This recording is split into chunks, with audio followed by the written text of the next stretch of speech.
Welcome to the Dolomites, Trentino, Italy. We're here for a very special Olympic series where to celebrate the 2026 Winter Olympics that Italy and in particular some areas of the Dolomites are hosting. We are going to explore Trentino through its traditional products. Trentino is such a rich part of the country that is home to centuries-old alpine traditions. Through this series, we're going to explore the traditional cheeses from the giant wheels of Trentingrana to the quite smelly but delicious Puzzone di Moena, from alpine cooking at Trentino's oldest hut to some traditional speck. So strap in, welcome to the Olympic special. This is going to be an amazing one.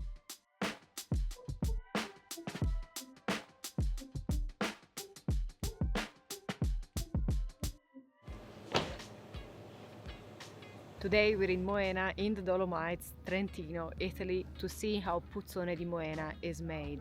Puzzone is considered the smelliest cheese that you can find in Italy, and that is because it's a wash rind cheese. Its rind is washed with hot water, and that triggers some bacteria that live in the cheese and give it this distinct smell. But apart from the joke, Puzzone is actually one of the most characteristic and special products of the Dolomites. And today we're gonna meet our own special athlete, if we can say so, Andrea, the owner of Caseificio Carpano. He's gonna talk us through why this cheese is so iconic here in the Dolomites.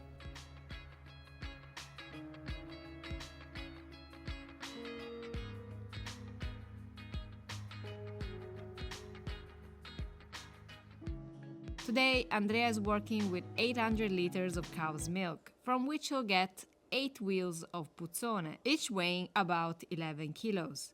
Rennet is added along with a milk starter, a culture of bacteria prepared to help acidify the milk and start fermentation. Once the curd is cut to the size of a rice kernel, it's put into molds. Qua dobbiamo sempre mantenere un po' la temperatura alta, no? Se no rischiamo che non vada avanti l'acidificazione del formaggio. Deve rimanere il più possibile a una temperatura fra i 38 e i 45 gradi il formaggio, fino a quando non avviene la completa acidificazione. In cheese terms, that means encouraging lactic bacteria to develop, which helps the curd set properly and builds the base for flavor later on.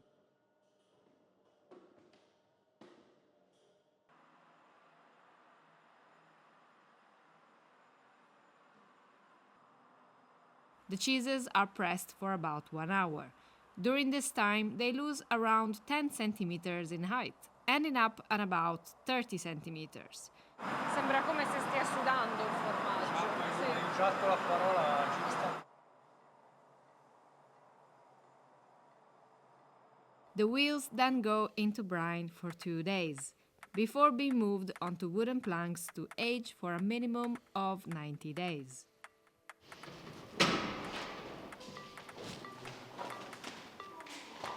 Wow, aiuto, è vero, stiamo intossicando. Quando è caldo è ancora peggio, se è un po' più freddo. Ah, è per questo che la temperatura è bassa. Bisognerebbe muovere La l'aria. scusa. Però muovendo l'aria cosa succede? Si secca la crosta. Ecco qui abbiamo lo noti dal colore e dalla rugosità, dal più fresco al più stagionato. Questi sono i più freschi, ma col tempo ci si forma questa muffetta bianca, che vedi, non è nociva e anzi aiuta anche quella alla maturazione del formaggio.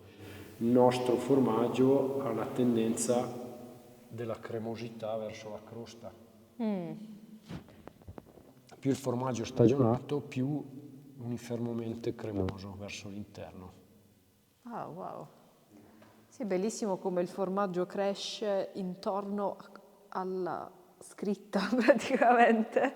Si gonfia tipo, no? Si gonfia, sì. Cioè prende vita come se lo volesse inglobare. The cheeses are washed with hot water once a week. In realtà è un lavoro molto molto semplice questo che si va a fare,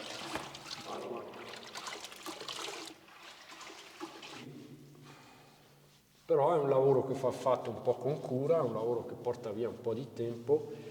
Ed è questo che gli dà l'odore, È questo che gli dà l'odore. nonostante sia acqua. Nonostante sia acqua, però qui tieni conto che c'è una fauna, una microfauna abbastanza importante sulla crosta di questo formaggio qui. La muffa, il battere che è presente in crosta, che è quel battere rosso che trovi anche sul camembert o sul taleggio o sulla fontina, quello lì gli fa una reazione con l'ossigeno, non è che è nel formaggio, è proprio presente nell'aria, nell'ambiente. Sì. Even though the cheese is literally named after its smell, puzzone means smelly in Italian, this isn't a gimmick. Washing the rind this way keeps the cheese humid and soft. The longer it ages, the softer it becomes, and the more the flavors come out. La crosta non è edibile, anche se mio nonno la mangiava. Anzi, se gli presentavi il formaggio senza crosta, non lo mangiava. Pensa che lui prendeva un formaggio, anche un formaggio qualsiasi, lo avvolgeva in uno straccio bagnato, in un canovaccio bagnato e lo metteva sopra i tubi, quelli dove passava l'acqua calda. Perché gli piaceva proprio Sì, perché sapeva che quella muffa che si creava gli dava poi sapore, no? What if I told you that everything you've seen so far is not traditional puzzone di Moena? No, I didn't film at the wrong dairy. What you're looking at is a newer version of puzzone shaped not by taste, but by rules. Like many cheeses in the EU, puzzone di Moena is a protected name. This means that cheese has to follow a very specific set of production rules in order to carry that name. In early 2025, after a series of food safety investigations linked to raw milk cheeses, those rules were temporarily changed. To carry the protected name and be marked with the official logo we see here, milk has to be thermized, a heat treatment one step below pasteurization, used to reduce microbial activity in the milk. But cheesemakers who were used to working with raw milk didn't all agree with this change. Più la termizzazione è alta e più vai a impoverire, diciamo, il latte. Più la termizzazione è alta, più poi dovrai agire con fermenti ricreati in laboratorio per dare sapore, per dare consistenza. Il fermento diciamo, rende uguali tutti i formaggi, perché se lo usiamo, è vero che abbiamo un latte di partenza che è il top, però se ne andiamo a svilirlo con una pastorizzazione, tanto fa che lo possiamo fare anche a Milano, lo stesso formaggio. Sì, poi perdi la caratteristica del formaggio di montagna. In response to the new rules, Andrea, together with cheesemaker Peter at Elmas, kept the old recipe and gave it a new name. Crudo di Moena, literally meaning Moena's raw. Per me non ha senso snaturare questo che nasce come un prodotto di tradizione, storico, sempre fatto qui. La crosta lavata, diciamo, è sempre stata una tipologia che ha fatto parte di questa zona.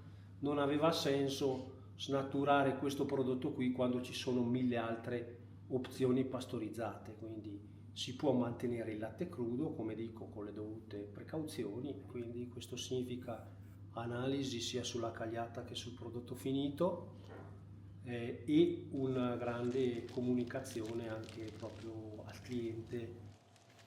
Elmas is a much smaller dairy, making only 4 wheels a day and working with a rare alpine cow.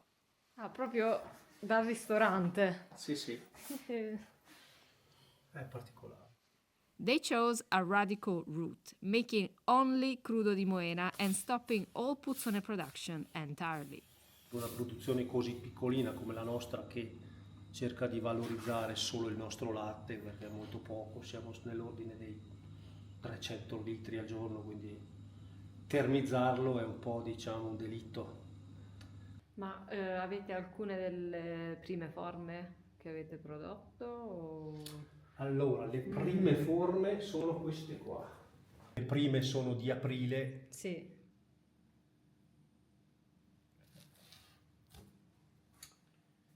E queste sono le forme degli ultimi giorni invece, che qua è proprio appena uscita, diciamo, dalla salamoia, sono proprio fresche fresche. Sì.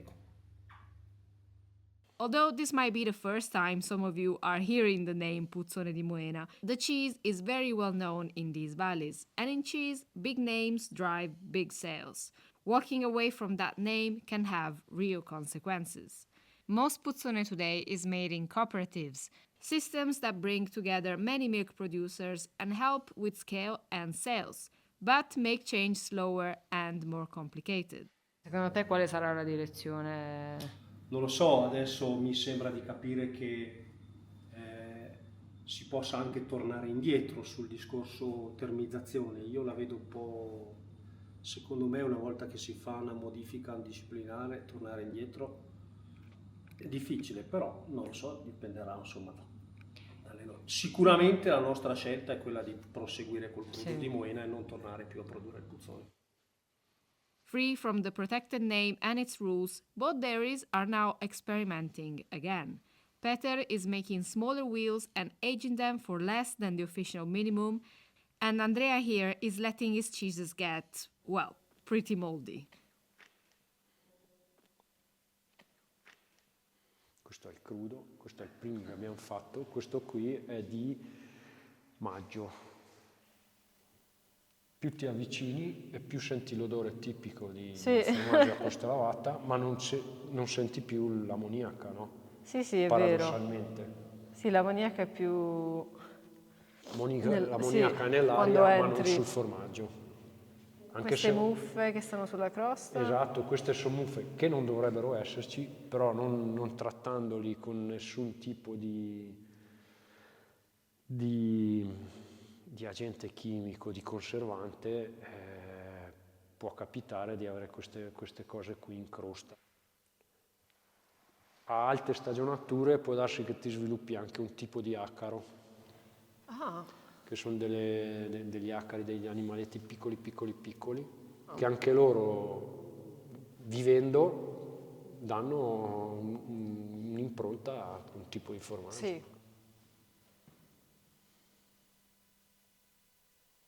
Guarda, sembrano degli hamburger, cioè a vederli ma così. tu noterai anche che nello stesso lotto ci sono forme diverse, magari una che è un po' più rigida, una un po' più rilasciata, e questo lo trovi solo su un formaggio di questo genere qui, no? Questo si è appiattito un po'.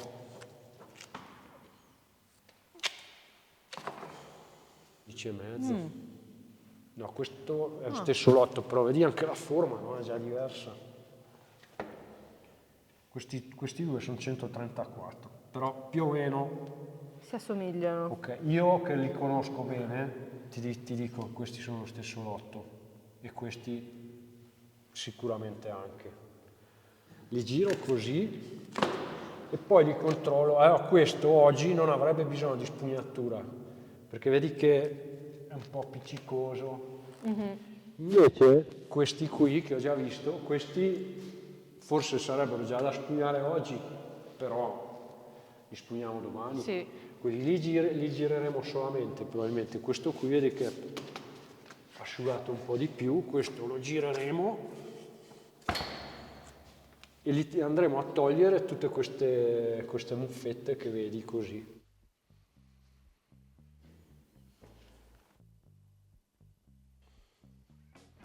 So, can you really tell the difference between these two cheeses? Let's cut some open to find out. A young puzzone, a more aged puzzone, and a crudo.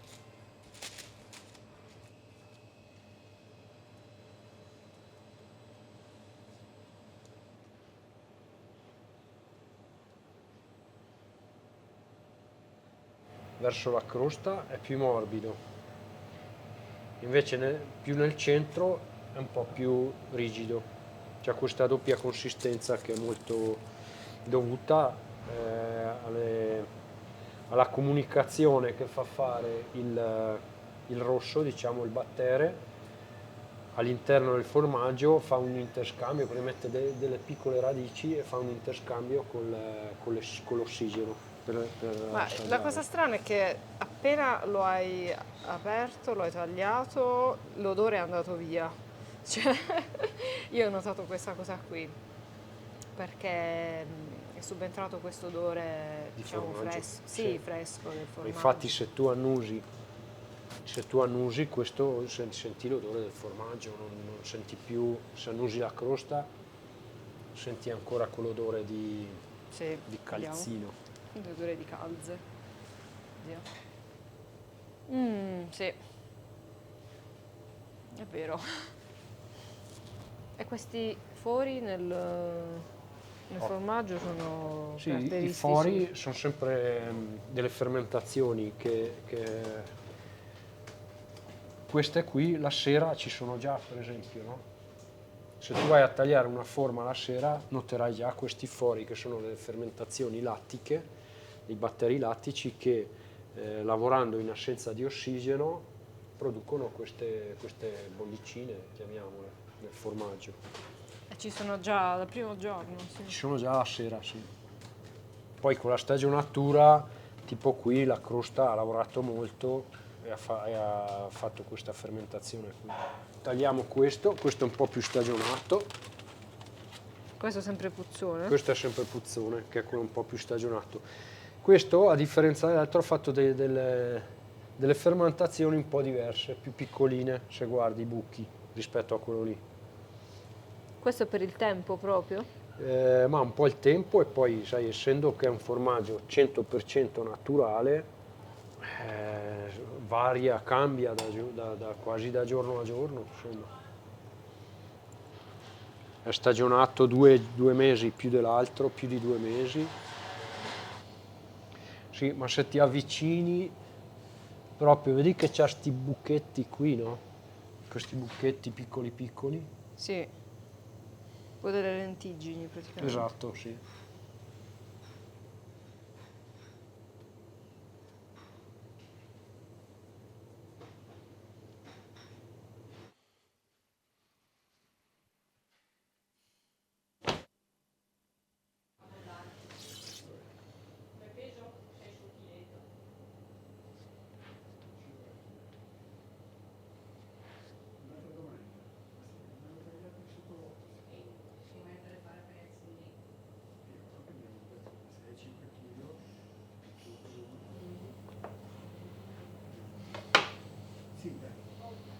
Questo è ancora diverso, ma questo è crudo, no?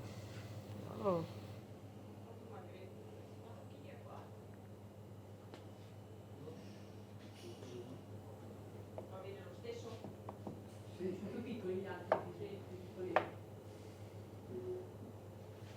Vedi questo, se noti bene, vedi questo alone in mezzo che è un po' più duro e qui Sì. è cremoso. Qui si vede molto di più la differenza tra la parte cremosa e la parte centrale. Esatto. C'è anche proprio quelle occhiature sono diverse. Ma questo perché è stagionato per poco tempo? No, questo è stagionato, ha avuto una vita un po' tribolata, però secondo me ha questa cremosità qui, è tipica di un formaggio che ha lavorato anche in stagionatura, Sì. che qui vedi che Proprio il centro è elastico. rimasto quello, esatto.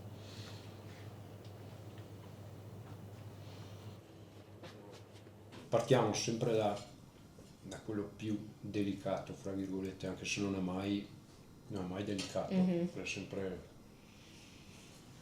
Questo pezzo importante.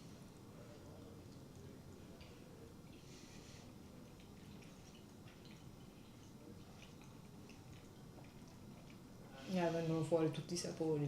sì, nonostante la giovane età, Sì, cioè si sente proprio col pizzico sulla lingua, che Esatto. poi è la traduzione dell'odore, giusto? Esatto, è tipico di formaggi così Sì, sì. a crosta lavata, latte crudo. La consistenza, se noti, su questo formaggio, al contrario di quello che si pensa, è un po' più rigida, no? Sì, Rispetto sì, sì.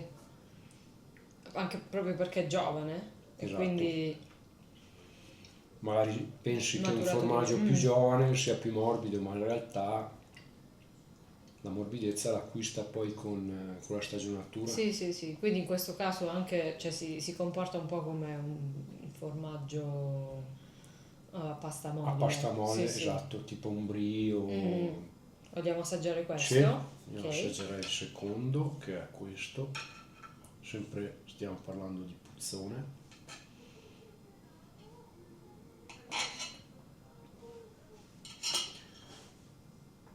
Allora, il bordo che hai preso tu deve essere un po' più morbido rispetto all'altro, no? Vedi? Sì. Sì, se te prendi questo è il pezzo più vicino alla crosta, no? Invece se vai verso il centro non hai più quell'effetto. Sì.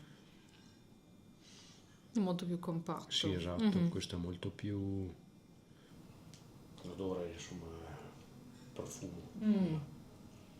Questo è un po' più morbido in bocca, no? Ah sì, Come consistenza, è cambiato molto. Sì, la consistenza è completamente diversa. Il sapore è lo stesso al quadrato praticamente. Però è interessante perché quella cremosità in bocca quasi fa sparire il pizzico Sì. sulla lingua, quindi molto più complesso questo qui. Ci Di più? buttiamo, Ci buttiamo sul crudo, sul crudo. che quindi dovrebbe essere Allora, in molto realtà diverso. sì, però questo qui come stagionatura diciamo che è quasi più giovane di questo qui, cioè non quasi, è più giovane. Sì. Ah, questo praticamente è molto, molto meno elastico Rispetto a agli questo altri, qui, sì, qui sì. sì. Allora cosa può voler dire? Allora, differenza di latte probabilmente, questo qui era un latte probabilmente meno grasso, ti direi a occhio. E poi ti direi anche che forse le spugnature sono state fatte un po' meno frequenti. Ok. Però l'odore è forte. L'odore è forte, sì. Sì.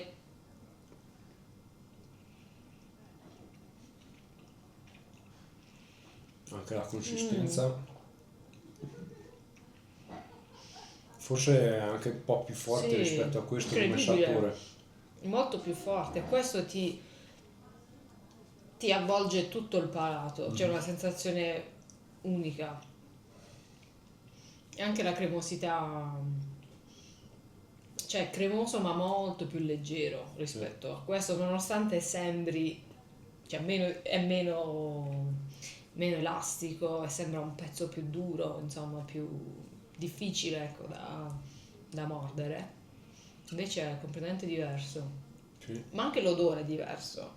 Sì, Cioè, qui questo senti sì. forse anche un po' di ammoniacale, forse. Sì, questo è come se fosse stato lavato molto recentemente. Cioè, mi ricorda molto di più le di stagionatura rispetto a questo. Sì. Forse perché è più giovane. Però anche l'odore è diverso. E e il sapore, l'aroma, diciamo. Sì, molto più Sì. intenso. È incredibile che questo, nonostante abbia stagionato forse meno di tutti, è quello con un sapore più complesso. Sì.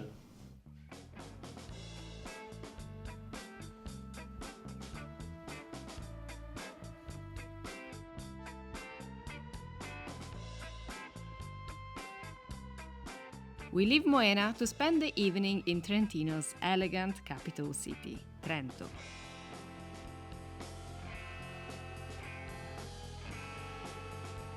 We're now heading to the Christmas markets here in Trento. Yes, I know this video is going out after Christmas, but actually Christmas is huge here. And it's actually the perfect excuse for local artisans, food artisans and not, to really showcase their products.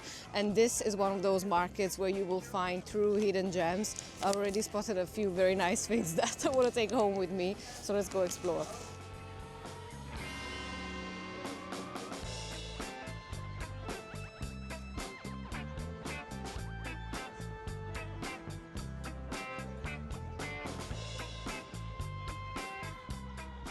At the market, there were also some food producers that we'll see later in this doc. Can you guess which ones? I confess I couldn't resist trying the Parampampoli, an iconic liquor from tomorrow's stop.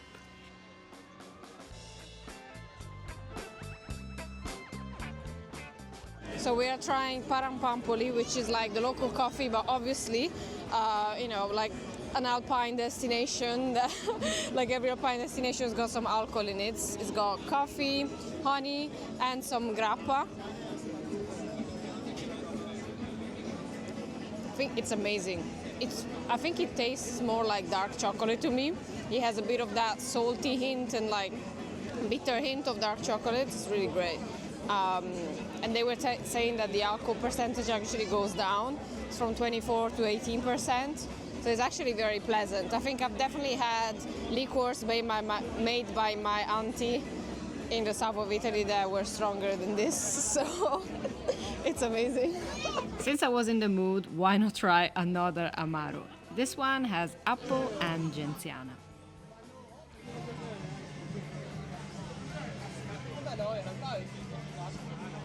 Ah, sì, buono. Dico solo la mela, poi la genziana. È vero, ma infatti stavo pensando, ma l'amaro quando arriva, arriva. però è fantastico quella mela, sembra di bere un succo di frutta sì, praticamente. bravo. È un contrasto veramente interessante. Cioè delicatissimo, wow.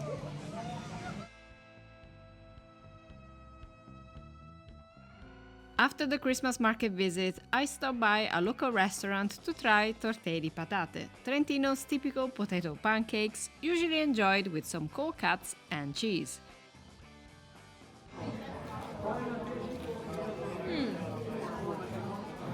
They do taste like a very crispy, like very well done by like a master frittata. I think that's what I would say. It's like the best frittata I've ever had.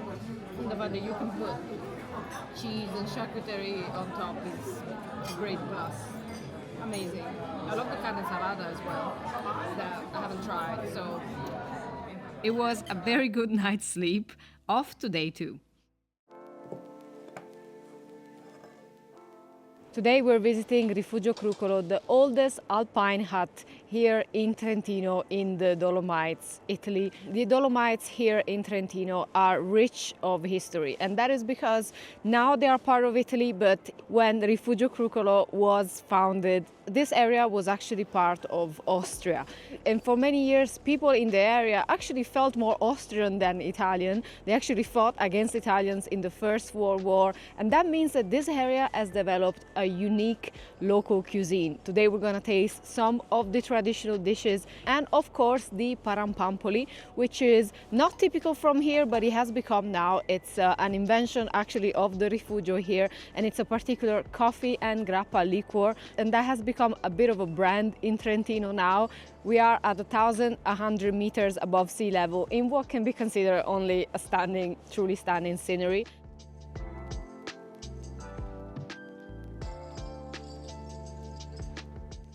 Rifugio Crucolo is in Val Campelle, Trentino, between the Dolomites and Veneto, the region of Venice.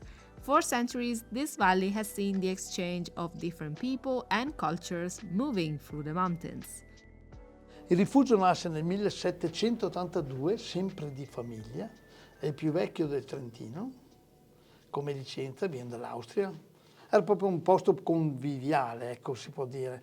Quindi proprio al centro della storia comunque Sì. del territorio. Perciò Sì. c'è sempre stato, insomma. Quindi si può dire che la principessa Sissi ha mangiato il No, formaggio crucolo? no, non si può, non si può forse dire qualche perché questo stagliere, non sì. lo possiamo sapere. Crucolo is run by the Purin family, with Danilo at the helm today. The kitchen, however, is run by his wife Albina, together with her team. For a long time, Trentino was part of the Austro-Hungarian Empire, and that history still shows in many aspects of the Rifugio today, starting from what's underground. Wow. Che profumo. Qui la cantina praticamente ha 120 anni, 130 anni. La cantina era sopra, è stata fatta tutto sotto fondazione, scavata sotto per ricreare l'umidità e la temperatura perfetta per la stagionatura dei salami, queste cose qua. Qui abbiamo sempre fatto tutto in casa, salumi, formaggi e un po' di vino. Dopo col tempo abbiamo portato tutte le aziende giù in valle. Questo è il Bauer Speck, vedi? Questo è mezzo maiale fatto a speck, questo sarebbe il vero speck, no? Ah, quindi è intero? Sì, quello è mezzo maiale disossato e affumicato. Era un modo di conservare la carne, no? Sì. Quindi sono due metà queste? Sì, Cioè lo stesso questo è maiale? metà e tre quarti, ma comunque sono due metà. Questo è lo speck classico. Mangi che la fettina, dai, cambiando che sei qua. La cantina praticamente qui è a 15 gradi tutto l'anno per stagionare i nostri salumi, che facciamo lucanica, speck, carne salà. Questa è un po' la caratteristica di questa cantina, che è l'umidità e la temperatura stupenda come fosse una cella di stagionatura praticamente. Salta la fettina è lucanica trentina. Anche la fettina e speck ci sta. C'è buono. Però il nostro ha quella caratteristica di non avere tanto fumo. Meno tedesco, più italiano.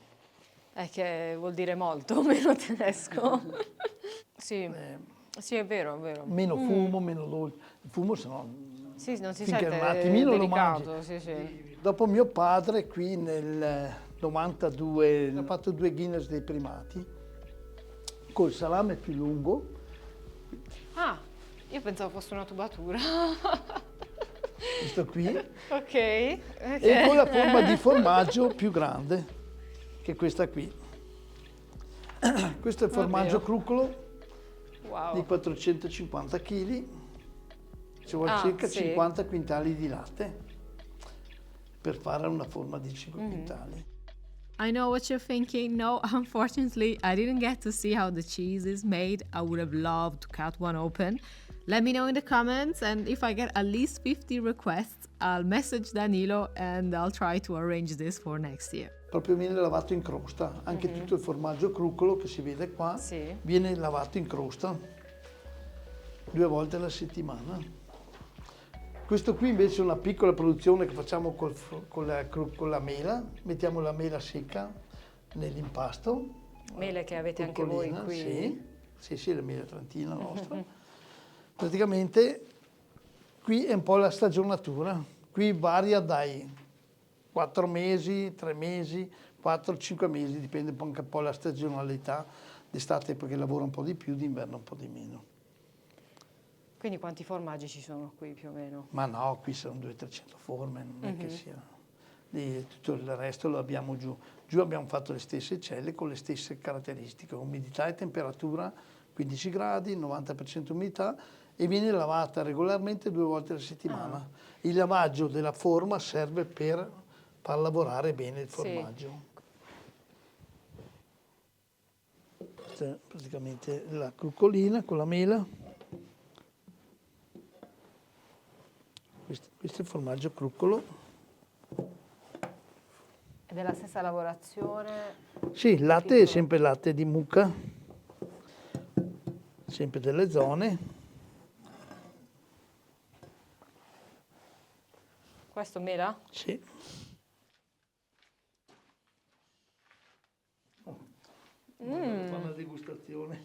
Ah, buonissimo, interessante, sa di Mela. mela, sì, ma fermentata, si vede che... Cioè, La mela secca praticamente viene disidratata, viene messa nell'impasto, quindi dà questo profumo, questo gusto un po' particolare. sì, sì, è Da interessante. colazione. È se vero, vogliamo. quasi da colazione. Perché poi il formaggio ti dà quella cremosità Sì, in più. da aperitivo, da colazione, così da d'albergo, magari la mattina, così non farei un panino. Magari ogni tanto si Il utilizzano... panino lo farei con questo. Ok. Questo è il formaggio crucolo. Sì.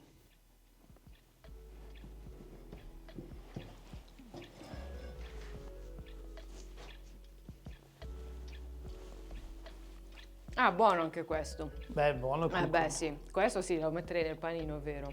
Delicato. Facciamo un brindisi. La produzione è qui in valle, Terre Lagunai, nostra zona. Danilo also showed me the family's wine collection with some bottles that are over 60 years old. Questa è tutti i vini che si vendevano dagli anni 70 wow. in poi fino agli anni 80-85.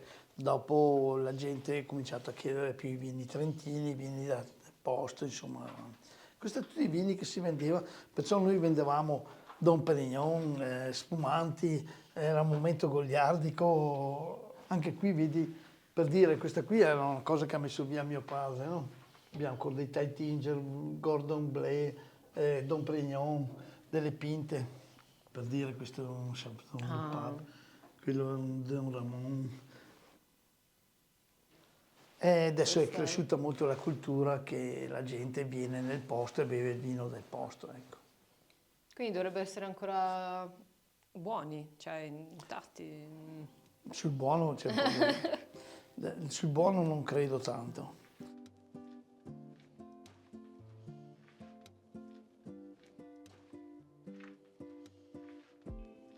Ma quanto è lungo questo salame? 42 metri. Ok. Ma è tutta questa... Ma come fa? Cioè viene insaccato qui dentro o viene No, portato? no, viene portato adesso. Come fa a Però fare una la volta si curva? insaccava qui. Cioè... Una volta si insaccava qui. Ok. Si metteva la macchina lì e si cominciava ad andare avanti. The cheeses and the cold cuts that we see aging here, they are sold directly to customers that come and dine at the Rifugio, as well as to other shops in Italy. These products are also at the center of the dishes cooked upstairs. La gente viene apposta per questo menù. Ah, ok, quindi da oltre 2 secoli? Non si sa prima di 2 secoli, però da quando ha iniziato mio padre ha sempre fatto lo stesso menù. La cucina proprio tipica trentina. Quindi oggi cosa mi fate assaggiare, diciamo, della cucina che non è cambiata? Noi facciamo l'umido, facciamo il brodo, l'esso, la polenta questa. Tutto semplice, non abbiamo grandi piatti, noi abbiamo praticamente i 2 primi che sono il canedolo e strangolapreti, che sono gnocchetti verdi fatti col pane. Il pane era fermo, latte, un po' di formaggio, uova. Il canedolo invece è un impasto di una polpettone fatto col pane raffermo, latte, speck. Noi nel canedolo trentino c'è anche la lucanica e un po' di sale e pepe con gli aromi, insomma, eccoci. La zuppa di porcini è una zuppa che facciamo col porcino, praticamente, col fungo porcino, che viene passato per 2, 3, 4 ore insieme al brodo. Come secondo noi facciamo il numido, il coniglio, lo spezzattino e lo stinco, che il numido praticamente viene messo al forno dopo il numido. E la grigliata invece consiste nelle bracciole, salsicce, crosticine, la griglia classica.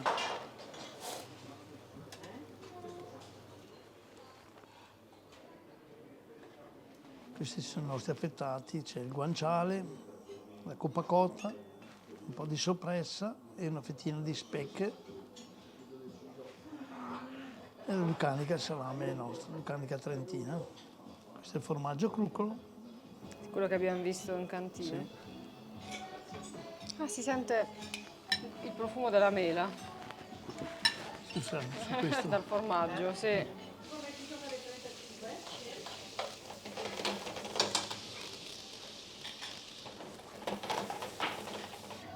Quindi questo salame è lo stesso salame Sì, che viene ci vuole cotto? un po' più morbido, sì.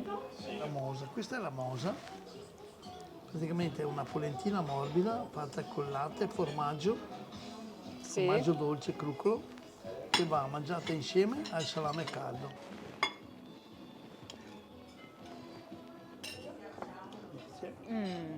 Guardi come si Buono il salame caldo. Aromatico. Sarebbe un piatto vecchio, piatto povero, praticamente Sì. era una polenta morbida che non c'era pane. Sì, è vero, si sente rustico. C'era il grano ma non il pane. si sente il C'era il mais ma non il grano. Qui, Trentino, da noi era polenta, il pane è venuto Venuto dopo. gli italiani. Ci hanno portato. Grazie. C'era il cane che era speck, il pane era fermo, prezzemolo.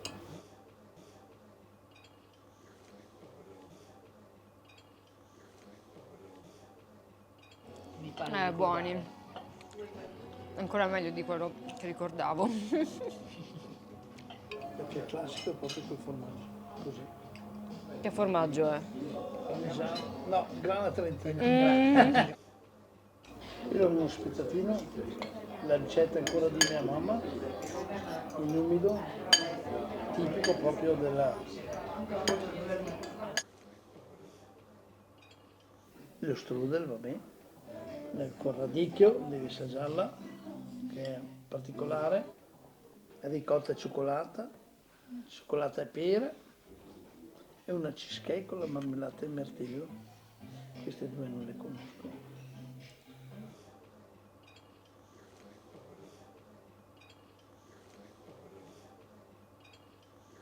Interessante Adesso questa le con mele. radicchio. Molto interessante. Sì, come la scorza di limone che dà un po' di acidità. Non è tanto dolce, a me piace tantissimo. No alpine meal at Rifugio Crucolo is complete without its iconic digestivo, Parampampoli. Parampampoli è un digestivo che si beve dopo mangiato. C'è caffè, vino, miele, zucchero, un distillato di vino, viene messo a macerazione e si beve bello caldo, aspettando che si spegne la fiamma. E che miele c'è da queste parti? Questo è il miele più di rododendro, di montagna, molto buono. E dopo in valle più accascia. Ma la tazzina è anche caratteristica? Eh sì, Ma che cosa rappresenta? Il rifugio? A parte il dobbiamo colore. dirla brutta, un Ah, sì. water. Ottimo. Vabbè, è nata così. Ma perché? No, Sì. è una tazzina che l'ha fatta mio padre, mi è piaciuta. Questo va bevuto bello caldo, eh? Allora, io devo mettere il fazzoletto sotto perché se non posso bruciare la telecamera.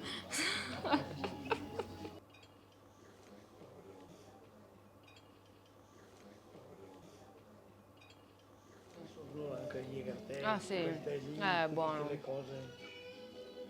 Sì, a me ricorda la cioccolata fondente. Ti ricorda? Sì, sì, sì, perché è un po' amaro e ha una punta salata.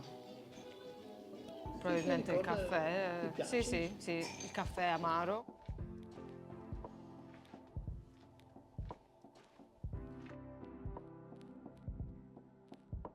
We now travel west towards the beautiful Val di Sole for one more stop before wrapping up for the day.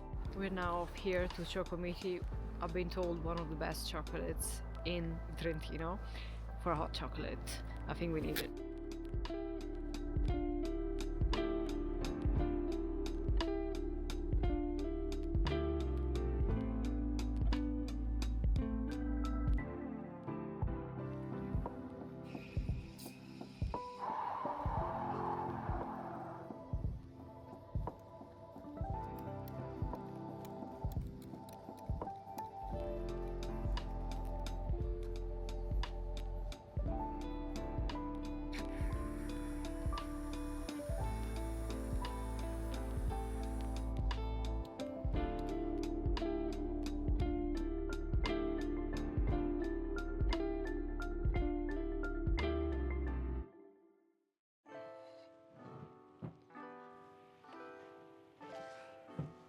Today we're in Mezzana in the Dolomites, Italy, to see how Trentin Grana is made. Trentin Grana is part of the Grana family of cheeses here in Italy, one that comprises Parmigiano but also Grana Padano, and Trentin Grana is Trentino's special take on this iconic Grana style cheeses here in Italy. We're going to visit Caseificio Presanella, named after the Presanella mountain, which is 3,558 meters high, making it the highest mountain in Trentino. But what matters to us, it's what's on this other side of the camera, which is the cheese factory. Today we're going to meet with Flavio. He's going to show us how Trentin Grana is made. So without any further ado, let's get to know Trentin Grana a little bit better.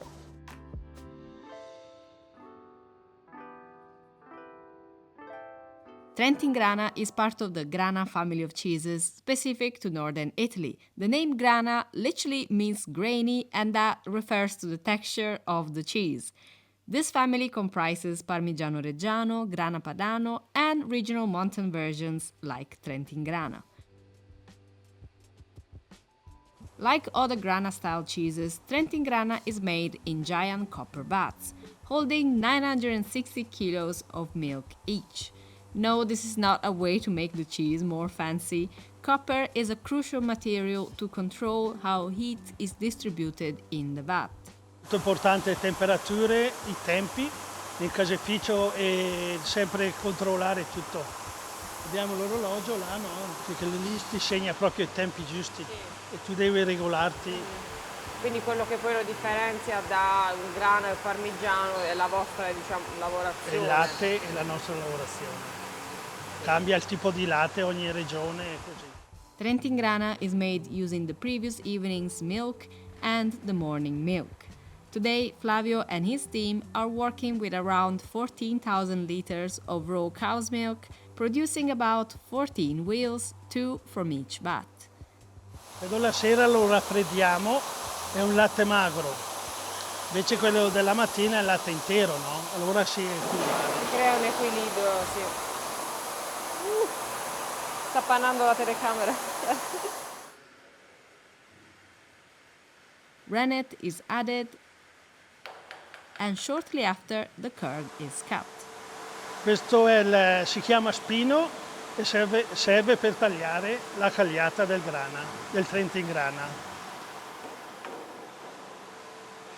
Deve essere una cagliata molto fine, tipo di grano di riso, diciamo. Vede che sta iniziando a coagulare, più passa il tempo più si indurisce. Mettiamo ancora un attimino. Poi iniziamo a tagliare.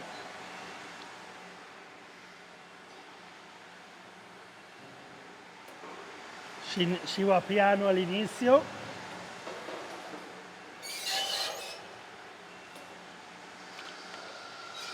E dopo sempre più veloce. The curd needs to be cut quickly. Flavio sets a limit of 2 minutes per vat, so he needs to be very energetic. This is easier said than done. There are almost 100 kilos of curd in each vat.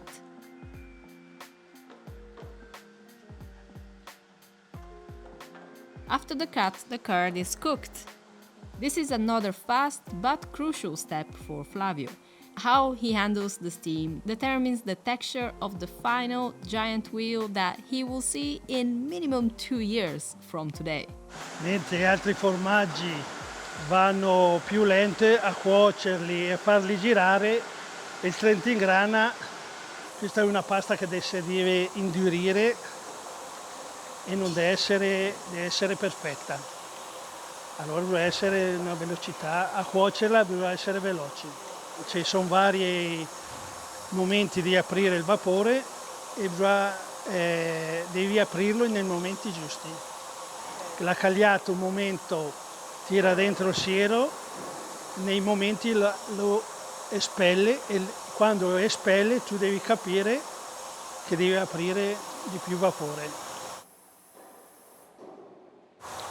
Io con l'esperienza e con la mano riesco a capire quando è ora di aprire il vapore. Tra poco devo aprire ancora il vapore fino che arrivo a 54 gradi. Ma quindi più si riscalda la cagliata più cambia forma? Sì, si indurisce, si asciuga, diciamo. Praticamente alla fine dei 54 la cagliata deve essere anche asciutta o hai fatto una bella lavorazione. Vedi, al momento la cagliata ti scappa, allora è ancora pronta, no? Vedrai che tra un momento non mi scappa più. Vedi che non scappa più, vuol dire che qua sta espellendo il siero, ora devo aprire il vapore. Vedi che adesso non scappa più. Ecco, abbiamo finito di cuocere. Adesso io controllo se ha una bella legatura.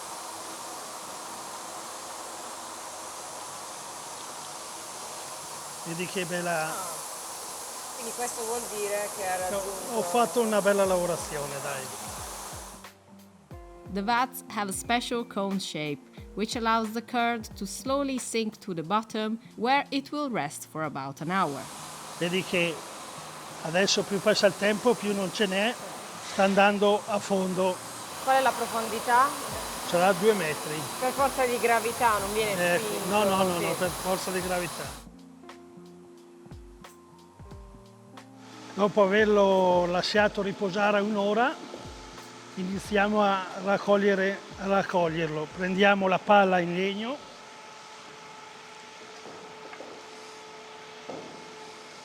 e piano piano la facciamo venire a galla.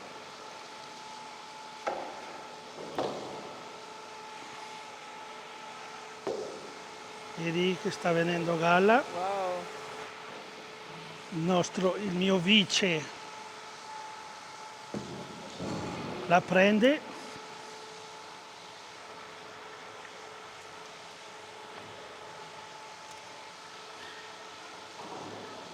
si guarda com'è, il casaro deve vedere com'è, se è bella uniforme, vedi che ha un bel disegno, no? Tutta uguale, la giriamo.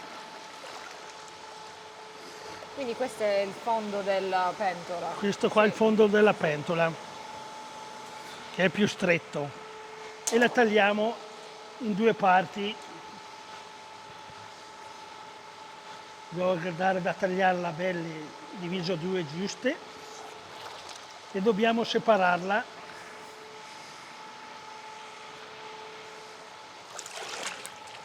Che da una pentola da 9 quintali e 20 circa escono 2 forme di 30 in grana, adesso pesano su circa 45 kg.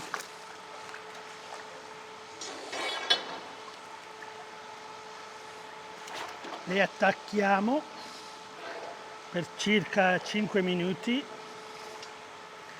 che si asciugano un po'.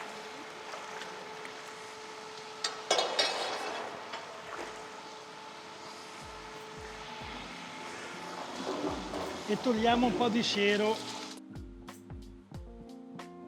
After draining, the blocks of curd go into molds to get their shape.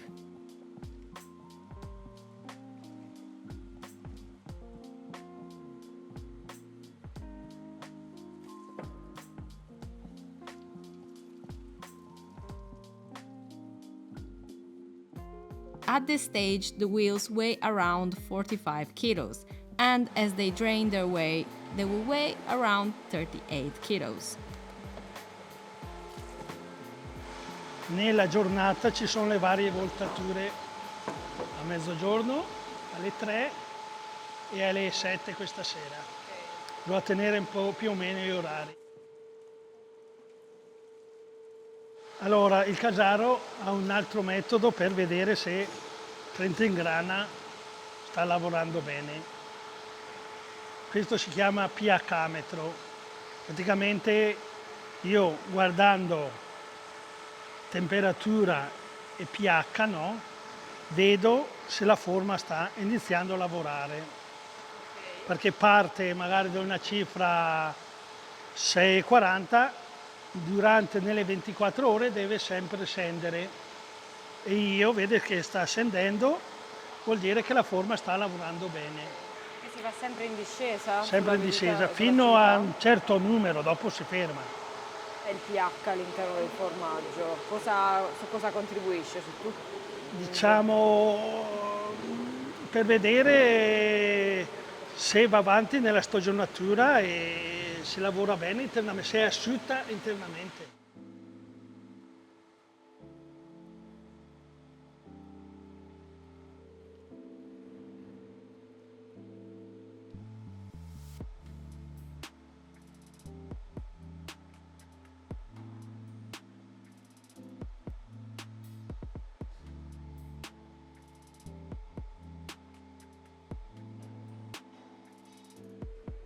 The cheeses stay in these plastic molds for 24 hours, and the next day, with the fresh branding stamped on, they move on to these iron molds, which also give them their iconic rounded shape. Questo è il giorno, questo è il numero della caldaia. Sono anche ancora molto morbide. Sì. Abbiamo la sera, dopo averle fatte la sera mettiamo le scritte, no? Il mese, la targa del caseificio.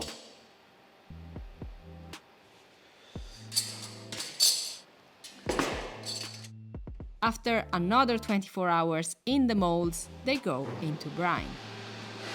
Wow! Quindi quanti formaggi ci sono qui più o meno? Praticamente ci stanno 24 ogni giorno. Ah, wow! Vedo una città di formaggi. Ogni giorno dobbiamo prenderle su e far posto Sì. e rimangono nella salina per 20 giorni.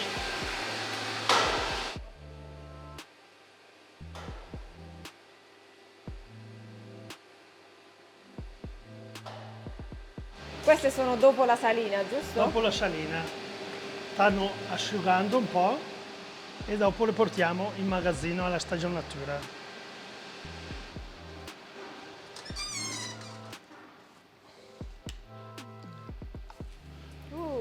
Questo è il magazzino del Trentin Grana.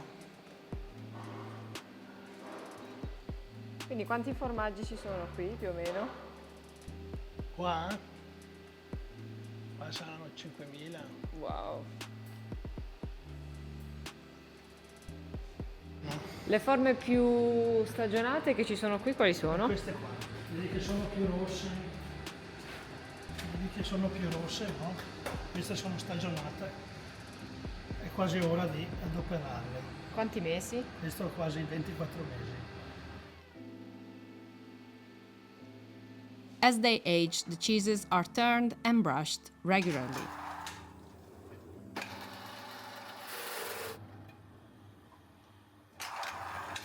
At 8 months, an expert comes in for the battitura, literally meaning tapping, to check how the cheese is developing inside. Praticamente l'esperto ha un martellino di ferro. The battitore is somebody external to the dairy who can judge impartially. Vediamo la forma.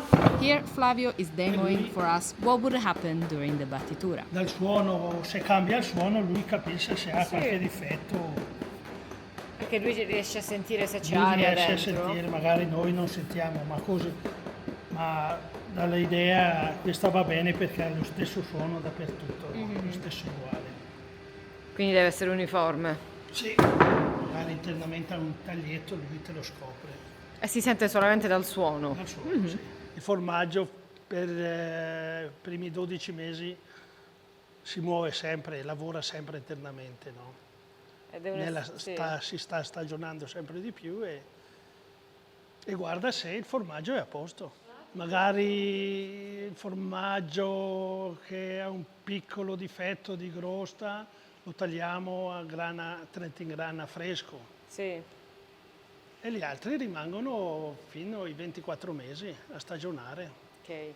Ma capita spesso che magari ci sia una forma Magari la macchina nel pulire la prende male, gli rompe un po' di crosta Sì. e allora ha un piccolo difetto. You can see the Grana Padano mark freshly fire stamped on the Trentin Grana wheels here.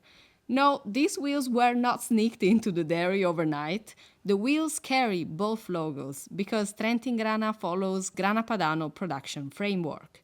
Trentin Grana production is much smaller than Grana Padano, but the wheels are still huge and require large amounts of milk, as well as a long time to make and to age.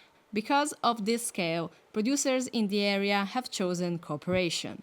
Smaller dairies operate as cooperatives, bringing together farmers and cheesemakers. And the Trentin Grana brand itself is a part of the Grana Padano system, following additional stricter mountain rules. Trentin Grana ages for a minimum of 18 months, but many producers consider 20 to 24 months ideal. To open the wheel, Flavio uses a specific set of knives to ensure the cheese is not damaged. Questa è una forma di stagionato sui 24 mesi. Facciamo un taglio della crosta, la giriamo.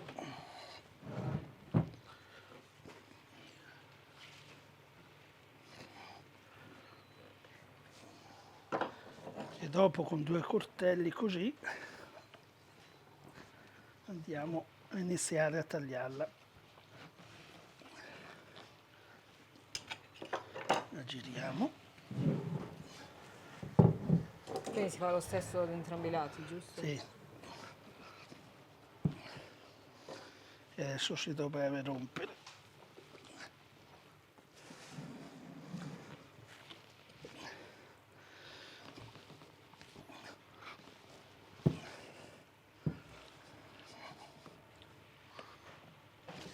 Ecco fatto, forma stagionata tagliata.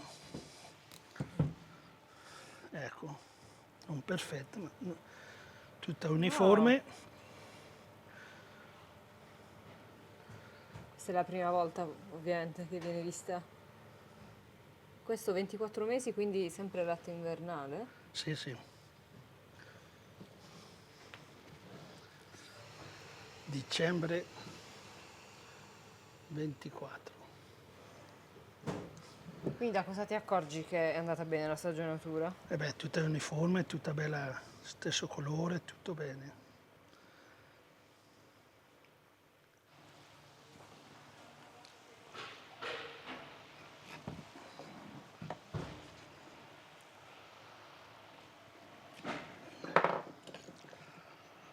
Stesso procedimento.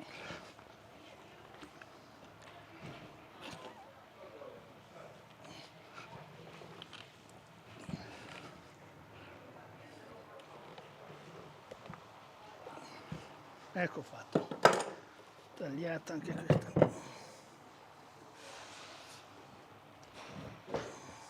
La crosta è molto spessa? No, quei 2-3 mm Sì. va benissimo.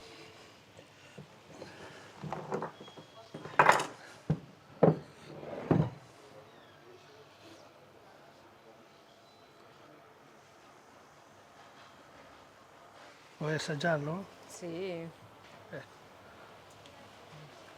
Formaggio molto dolce Sì, e buono, profumatissimo. con un buon profumo e va benissimo. Sì. Qua ho fatto un buon lavoro. Sì, sei soddisfatto di questi 24 mesi? Sono molto soddisfatto del mio lavoro Sì, sì. che ho svolto. Wow, sì, è veramente fantastico. Ci sono questi sapori diversi. Comunque più rimane in bocca, più è ricco, più aroma rilascia. No, ma il rendimento, cioè sì, il fatto che 24 mesi è già la complessità di quella è l'area di montagna probabilmente. Ma voi la utilizzate la parola umami da queste parti o è troppo moderna per quella sensazione un po' di, diciamo, tra il salino e l'aromatico? Umami. Mai sentito? Io sono più pratico Sì, che parlare, te lo davvero dico ottimo. subito.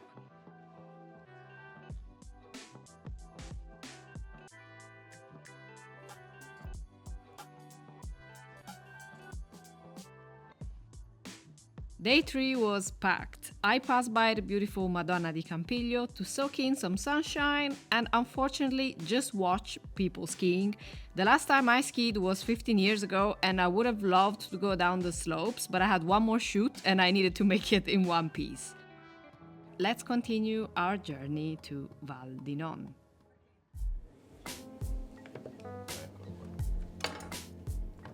Today we're in Val di Non in Trentino in the Dolomites in Italy to see how a speck is made. Speck is one of the most iconic cold cuts in Italy and of course here in the Dolomites where it's used for almost every recipe. Val di Non, where we are today, is actually very big on apples. This is the biggest apple producing area in Italy, where we're of course going to take the cold cut route this time, and we're going to visit Fratelli Corra, which is a 5th generation butcher here in the Dolomites. We're going to meet with cousins Federico, Pio and Luca, and they're going to show us around the butcher shop. We're going to of course be seeing some speck, but also some more traditional products that are a true symbol of alpine life here in the Dolomites. Let's go and try some.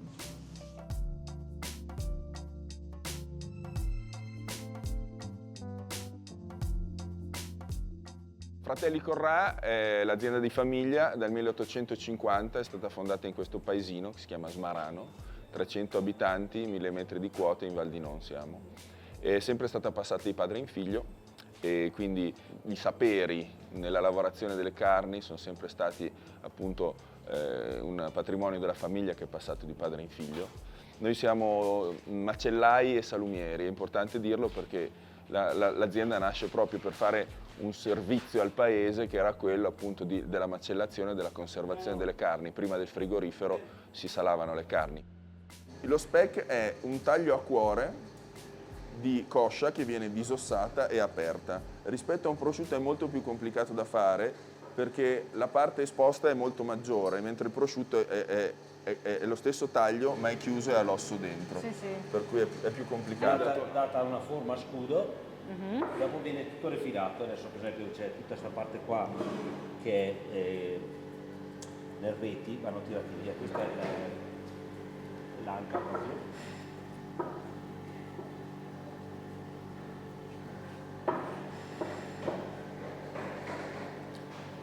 Ed è un lavoro certosino che in altri salumi fatti con la coscia non si fa, perché si salano da interi, si rifilano e sono subito pronti. E l'altra cosa è che è molto delicato perché avendo tutta questa parte di carne esposta viene ovviamente salata e l'evaporazione, quindi la stagionatura avviene in maniera molto più rapida rispetto magari a un prosciutto che è chiuso. Lo speck invece essendo aperto noi abbiamo stagionature che vanno dai 5 fino a oltre 12 mesi.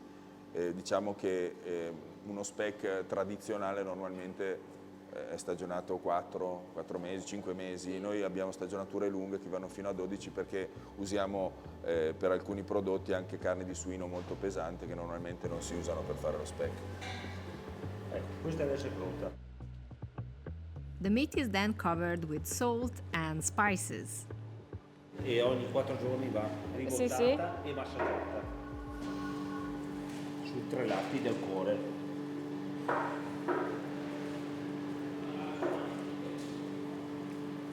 Viene fatto così ogni pezzo di speck.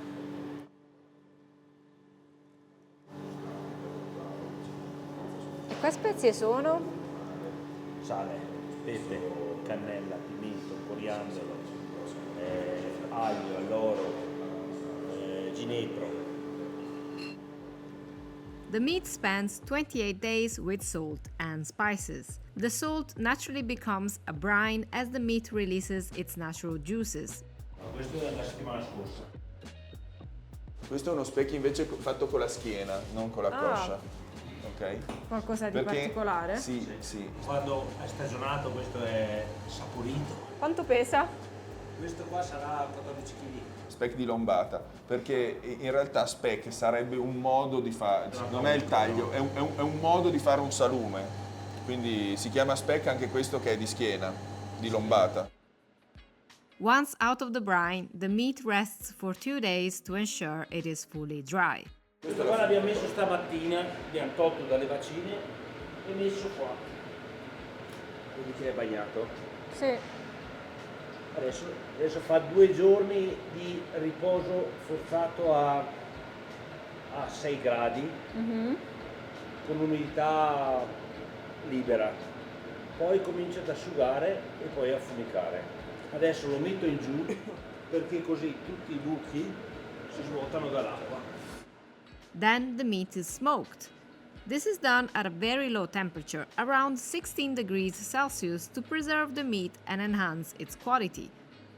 Noi lavoriamo con il fumo che viene filtrato e raffreddato.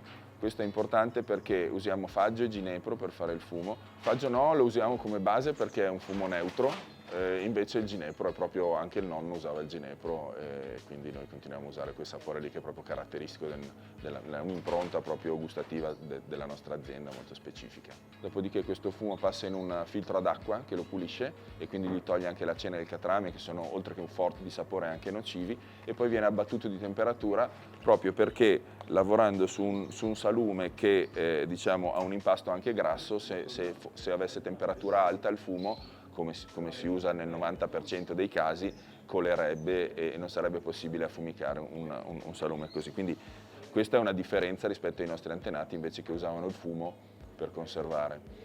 Perché una volta c'era il sale, poco, perché se ne usava il meno possibile, seppur in quantità maggiori di adesso, perché costava tanto, e quindi da queste parti si conservava soprattutto con il fumo e con le spezie. Noi oggi continuiamo a usare il fumo e le spezie. Poi è arrivato il frigorifero e tutto è cambiato e il fumo è diventato un sapore. After smoking, the speck is moved to the aging cellars. It starts at low temperature and low humidity, and as it ages, the meat is moved to warmer, more humid rooms. Beh, questi sono gli speck.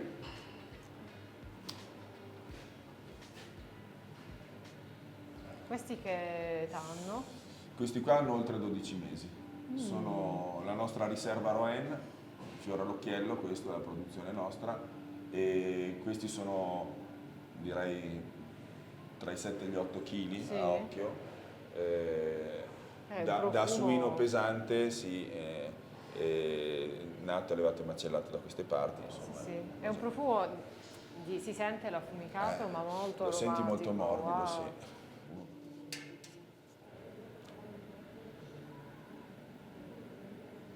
Qua, ecco, puoi vedere anche che è una carne che ha preso il fumo, Sì. perché da rosa è diventata marrone scuro, però è un fumo freddo e quindi dopo, quando te lo farò vedere al taglio, vedi che il fumo è rimasto solo all'esterno. Se fosse caldo il fumo scioglierebbe un po' il grasso e quindi poi il grasso cambia anche di sapore, può irrancidire, eccetera, eccetera, insomma. E anche la parte sopra rimane morbida. Fratelli Corrà makes over 70 products, from beef to wild game. Here, Federico is giving us a tour and a taste later, so stay tuned, of his favorites.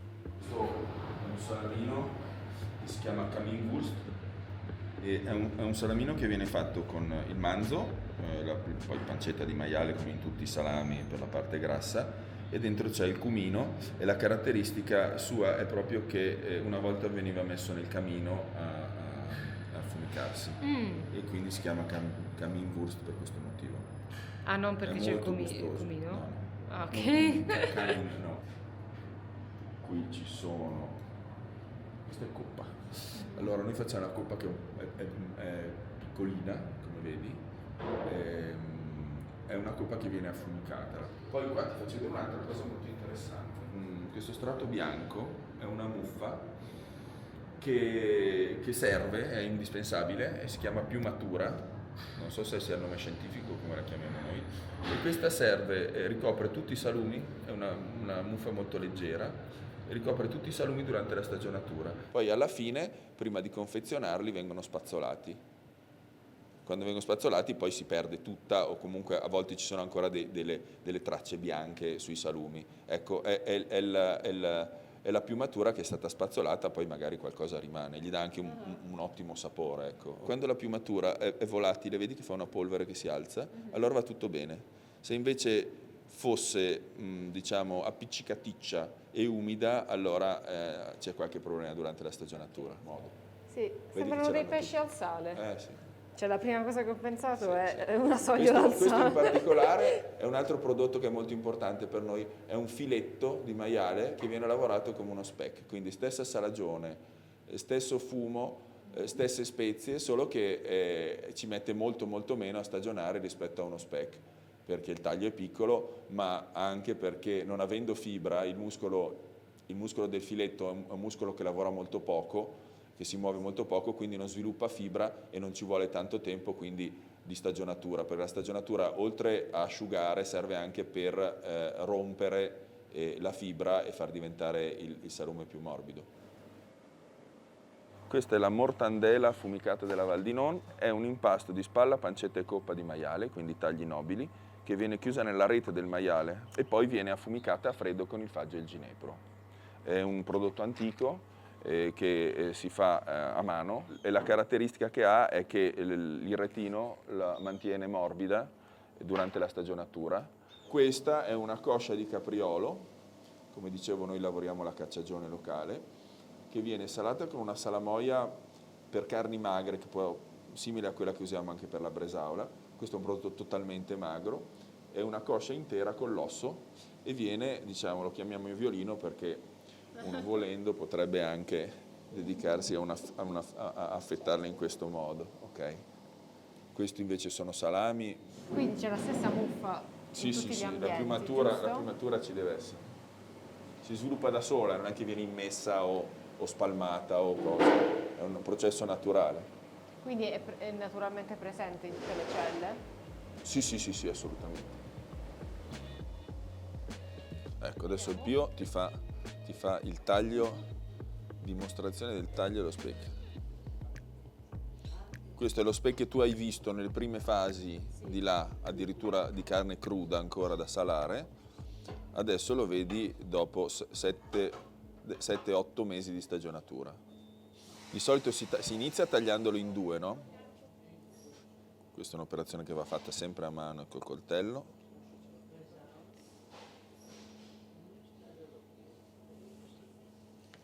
Eccolo qua, 1 e 2. È importante che abbia il suo bello strato di grasso. Il grasso è un indicatore di qualità della carne. Quindi perché si fa spesso il paragone con il prosciutto? Giusto perché il taglio è questo. Sì. La coscia viene utilizzata in altre zone d'Italia per farci il prosciutto, noi invece facciamo lo speck, ma il taglio è questo, è la coscia proprio del suino. E l'altra cosa che ti volevo far notare è, vedi, la fumicatura qui è avvenuta in maniera importante perché la coscia da rosa è diventata marrone scuro. Però essendo fumo freddo e filtrato, come dicevo, quindi sano e pulito, non ha fuso il grasso. Vedete, il grasso è perfettamente bianco perché se invece fosse stato salato fosse stato affumicato a caldo sarebbe un pochino fuso e ci sarebbe una striscia marrone qui che farebbe irrancidire anche il grasso, quindi è molto delicato. Si vede proprio bene. Sì. È proprio molto delicato e l'altra cosa è che vedi che è morbido perché non ha fatto la crosta, sempre il fumo freddo permette di mantenere morbido, altrimenti ci sarebbe una parte esteriore più crostosa. Sì. Ecco, quindi anche quello poi è un difetto, ok? E adesso ti faccio vedere come noi tradizionalmente mangiamo lo speck. Allora, noi tradizionalmente non usiamo l'affettatrice, ma facciamo questo lavoro qua. Tagliamo una fettona di speck. Ah, wow. Eccolo così. Ecco. E fatta la fettona, lo scotenniamo ovviamente qua. Si fa un taglio che noi chiamiamo a fiammifero. Ecco qua, che è questo, e si mangia così. Qui senti la dolcezza, vedi, taglio a fiammifero, ok? C'è tutto lo speck, c'è tutto, grasso c'è anche la parte sopra che è un pochino più magra e più stagionata, e poi la morbidezza. Questo ha fatto 7 mesi di stagionatura. Un odore diverso anche, si sente leggermente la fumicatura. Assolutamente. Ecco, qua senti proprio come Sì. uno speck può essere anche dolce invece che Sì. il fumo caldo lo fa diventare amaro, perché Sì, c'è un profumo molto dolce questa parte Sì. interna qui. altro indicatore di qualità, Sì, è vero. l'amarezzatura. Cioè, le carni buone hanno il grasso che è Sì. penetrato nella parte magra, che si chiama amarezzatura. Sì, sì. Marbling in inglese, no? Sì, è vero, guarda, è quasi più dolce rispetto a tutti gli speck che ho Sì, di sì. solito assaggiato. Ah, Senti il fumo, ecco l'altra cosa, dal punto di vista gustativo, il fumo lo senti, però va via subito. sì, ma non è quello... Non è no, persistente. sì, non è quello che ti rimane. Esatto, Cioè, di il fumo solito, c'è, sì. però è molto discreto. Sì, perché gli dà quell'aroma all'inizio, anche proprio lo profuma. Assolutamente. Sì, molto buono. È veramente dolce. Sì, Sì, sì, sì. Allora, mortandela, tagliamo Sì. a metà. Quanti mesi di stagionatura? No, mesi, qua si parla di 21 giorni. Giorni, ok. Ok? Eccola qua. Si vede che è bella anche morbida all'interno. Sì, sì, sì, è perché l'aumento ha proprio questa funzione di mantenerla morbida durante la stagionatura. Come vedi, l'impasto può ricordare quello del salame, usiamo spalla, pancetta e coppa, la pancetta è quella bianca, e l'aumento si mangia, non si toglie. E quindi a questo punto te lo faccio assaggiare. Ecco Certo. Un pezzettino qui. qua. Vai. È profumata. Ci sono 9 spezie, antica ricetta di famiglia, e poi questa affumicatura. C'è anche un po' di cannella qui, giusto? No, Noi, particolarissimo. noi sì. eravamo parte dell'impero austro-ungarico da queste parti, quindi c'era un grosso traffico di spezie. Per questo motivo, diciamo, abbiamo dei salumi molto, molto saporiti, perché la spezia proprio fa parte della nostra cultura. L'impero austro-ungarico si estendeva da oriente a occidente, quindi le spezie ovviamente avevano una provenienza orientale e c'era un grosso traffico di spezie rispetto ad altri luoghi. Ad esempio, dove si è vicino al mare, parlo non so, di Parma, di San Daniele, dove si fanno i prosciutti, era facile procurarsi il sale e bastava quello. Qui invece che eravamo lontani dal mare e che ovviamente c'erano anche diversi dazi da pagare per portare il sale da queste parti, se ne usava il meno possibile e si usavano altre forme di conservazione come il fumo e le spezie. Questo è un salamino di cervo col mirtillo nero, anche questa è una ricetta del nonno che sostanzialmente usava i mirtilli, e noi li usiamo ancora, per ingentilire la parte selvatica del cervo. Il cervo selvatico è, diciamo, una carne molto, molto saporita. Qui abbiamo spalla di cervo per circa il 50%, poco di più del 50%, pancettone di maiale, la parte bianca, e poi c'è il mirtillo. Questa è ricetta del nonno? Sì, questa è Che una si ricetta. chiamava? Il nostro nonno si chiamava Pio, come il Pio. Qua si toglie il budello, questo è veramente molto profumato, poi c'è la componente acida del mirtillo, del frutto, che proprio con il grasso Sì, molto interessante. profumo. Profumo dolce.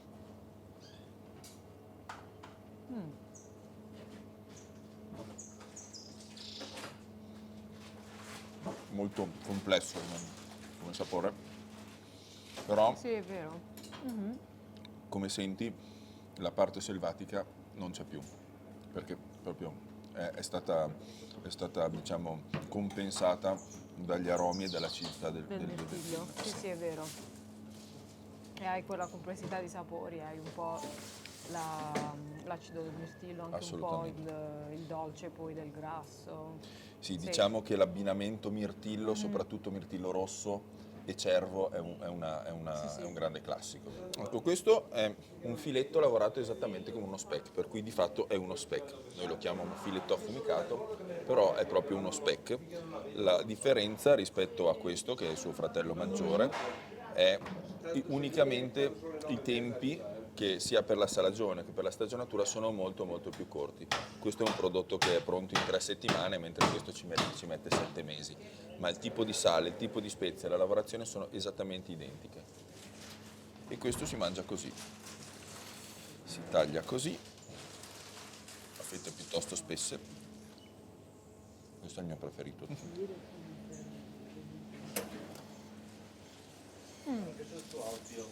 Super morbido.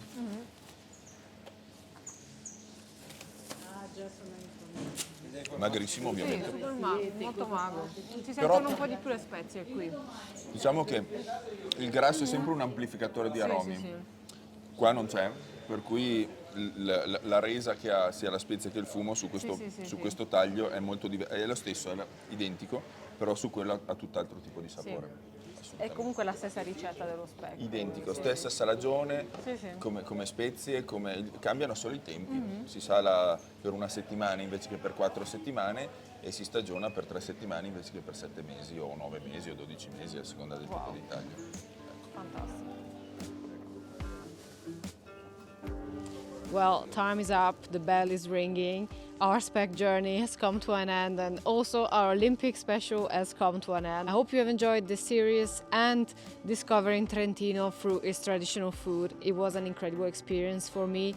I keep feeling so welcome in this Nordic, alpine landscapes, despite being from by the seaside, where probably now I wouldn't be wearing my coat, but I was so excited to come to Trentino and explore it. I mean, I had some of my fondest childhood memories eating canederli with my brother.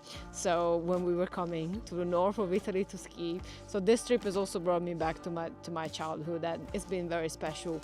Thank you so much for following me along. If you haven't watched the other 3 episodes of my Olympic special, you can catch up. I'm gonna leave the links in the description down below. Thank you so much, and I'll see you in my next video. Bye bye.